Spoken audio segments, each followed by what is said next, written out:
Guide dogs. Previously on the journey of a guide dog, we met 3 guide dog owners who shared how their partnerships have changed their lives. You know, I don't have to rely on people now. Freedom, you know, just harness the dog up and off we go.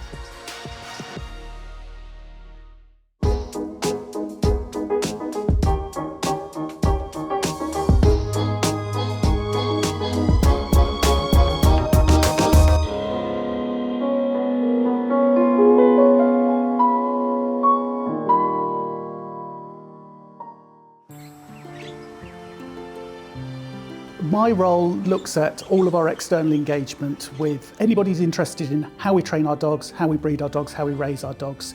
And I also engage a lot with the international guide dog movement all around the world, and also our colleagues in Assistance Dogs UK. All of the puppies that we breed are intended to be guide dogs. So our breeding programme is set up to produce the guide dogs of the future.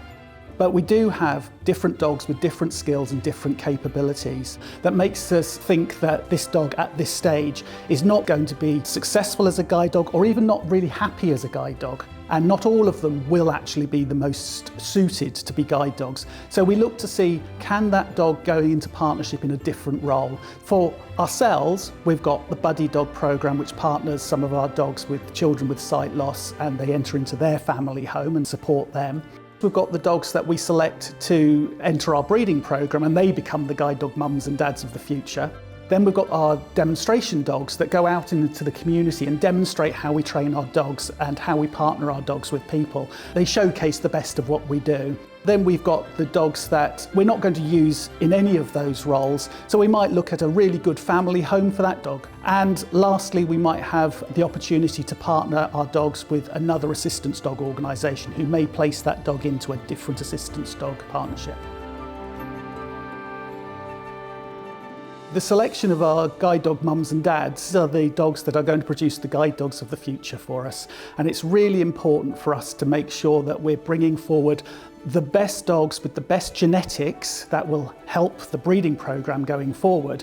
So we want great temperament, great health, and we want these dogs to have the potential to bring new puppies into the world that they themselves will be most suitable to the role of a guide dog. A buddy dog is a dog that maybe wasn't suited to the guiding career role, so they have lots of lovely traits to be a buddy dog, which is basically a dog for a child with a visual impairment. The child may have additional needs as well, but the essence of a buddy dog is to bring joy, a sense of fun, responsibility to a child's life and the family, and the whole host of emotional and mental well-being benefits that dogs bring generally.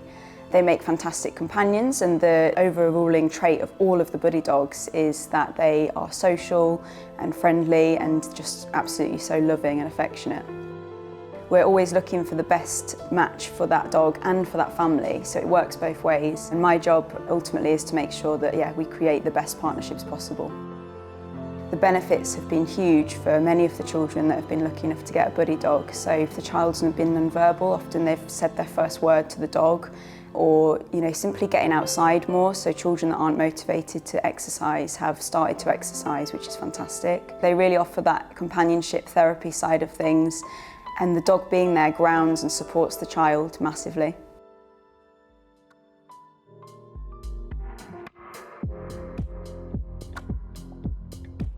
My demonstration dog is called India. She is a golden retriever. She's an absolute poppet. When we find our dogs to join the demo team, they can come from a variety of backgrounds. In my case, I found India when she was in the puppy raising stage, so I had to find a dog that I felt was going to be really suited to being relaxed and calm around what can be actually for a lot of dogs really quite a frightening experience for them. That can recover quite quickly if the situation, the environment around that dog changes.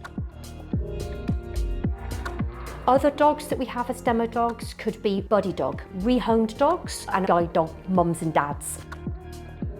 India and I, when we go out and about, we're very much looking at how we can attract and draw in attention to guide dogs from the public typically, or it can be from corporate organisations that may have an interest in guide dogs.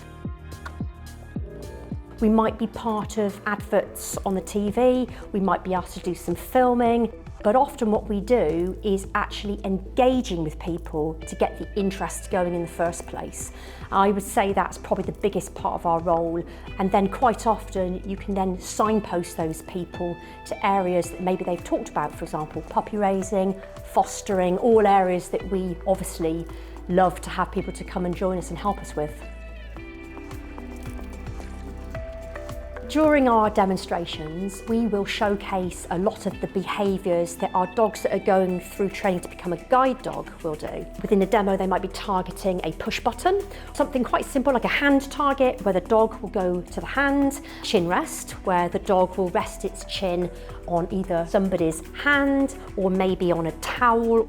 And it's a lovely one to get volunteers to come out and for me to demonstrate that behaviour on their lap, and they love that. And then how good our dogs are at good food manners and ignoring things that are happening around them, so showing a lot of self-control. So yeah, there's a real variety of different behaviours that we show. Yep.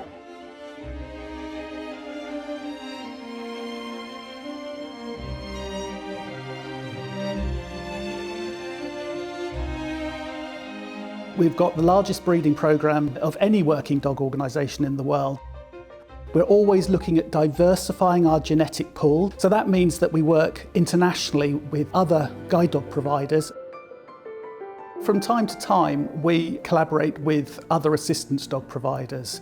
We've got different organisations here in the UK that are all accredited by either Assistance Dogs International or the International Guide Dog Federation, and we work collectively to support and help each other. So sometimes when our own dogs are not going to be guide dog mums and dads, they're not perhaps suitable for a buddy dog and they're not suitable for a guide dog, we might then think about, well, is this dog perhaps suitable to one of our Assistance Dogs UK partners? And we were really glad to be able to provide 4 dogs over to medical detection dogs to enter into their trial to see whether dogs could alert to people who have COVID, and it's been really successful.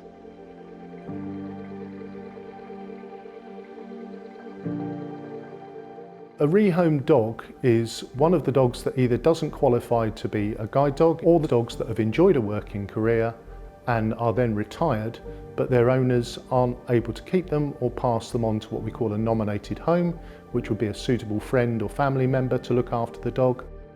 When we decide that a dog's going to be rehomed, often that comes when the dog comes into training. They've spent the first year of their life with their puppy raiser.